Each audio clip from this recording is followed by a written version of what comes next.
Indeed, I do. My professional identity and certainly my passion. For me, applied linguistics is addressing concerns, real world concerns, by bringing knowledge of issues of language and its development and experience with it. I don't think it's all academic. I think a lot of it has to do with experiential learning that we all get throughout our lives. But bringing that knowledge, we do have stakeholders. There are people who are interested in what we do. And I think we have an obligation to address those concerns. So, yes, I do think of myself that way. My interests have been primarily in language, the nature of language, its learning, and its teaching. So that's a pretty broad agenda, but they intersect clearly. And so, therefore, I think my work, my interests are squarely in the area of applied linguistics.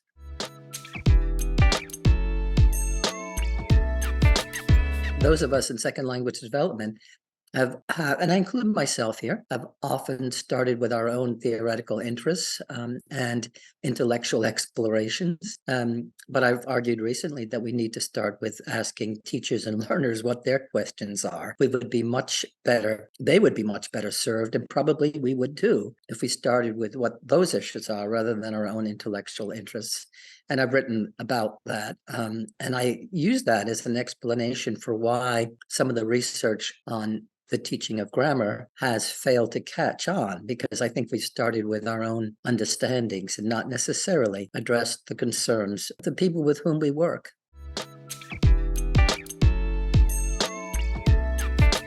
I gave a plenary address in Beijing, China, a closing plenary, and I gave the opening keynote for the Groningen well, it was supposed to be in 2020, but it turns out to be 2021 because of the pandemic. I've given papers myself. I've organized colloquia. I was on the AAAL executive committee when the United States, the AAAL, sorry, the American Association for Applied Linguists, hosted ILA in 2005. And so I was involved with that. Richard Young was the director then. So yeah, I guess in some ways my life has intertwined with ILA, more so maybe with my local affiliate, but my local affiliate, it's very international in many ways. So the people that I meet in ILA and AAAL are often one and the same.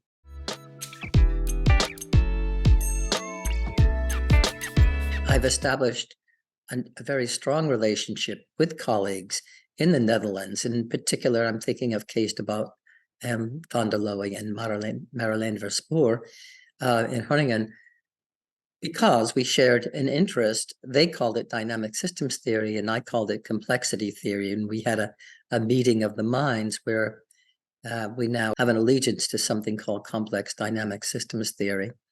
And that's been a very profitable relationship that developed out of ILA. Yeah, I would say that was an important relationship that came out of an ILA. Yeah.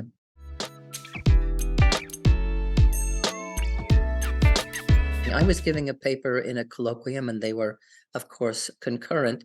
So as our time ended and I exited our room, I was just engulfed in other people, very excited, other ILA attendees, chattering. And I mean, there was just a palpable energy about them. And I didn't know what it was because it wasn't my colloquium that generated that energy. And it turns out that Alan Firth and Johannes Wagner had just given a paper that was subsequently published in the Modern Language Journal, where they challenged the prevailing orthodoxy of language acquisition as a cognitive process. And they didn't introduce it because it was certainly in the field, but they gave a lot of impetus to its social nature. And indeed, that was the beginning of a transformation in the field, to where now it's fair to say, I think most people would accept it as a sociocognitive process, but not everybody does. But up to that point, it was squarely in the cognitivist camp, coming out of linguistics and the cognitive revolution. There's no mystery to that. Yes, it was a watershed moment that in Finland that led to the publication in 1997, and then a subsequent publication and exchange in 1998 in the Modern Language Journal. And let's face it, our theories are not neutral, right? I mean, a lot of our identity is wrapped up in them. So it's not just an distant intellectual enterprise.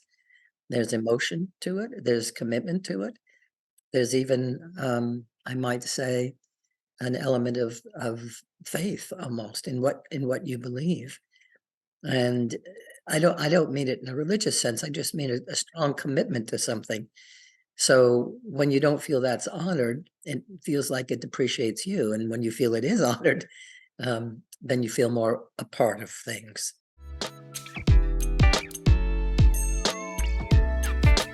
Um, have as well. I've been invited to contribute to a volume, book that's going to be forthcoming, tentatively entitled "Lessons to a Young Linguist." I thought it was a time to feed forward and give forward. That's the kind of thing that would draw me, right? Lessons to a young linguist. What can I, in my senior years now, what can I contribute to the next generation coming along? Not to say that my words of advice will be all that sage, but I think I can certainly talk about the path that I've trod, and maybe that will be helpful to a younger generation. And that's a very strong motive in most of what I do. I'm interested intellectually, I'm interested in theories, certainly, but I've always had a foot in the applied camp of language teaching. So what does that mean for language teaching or learning or real world issues?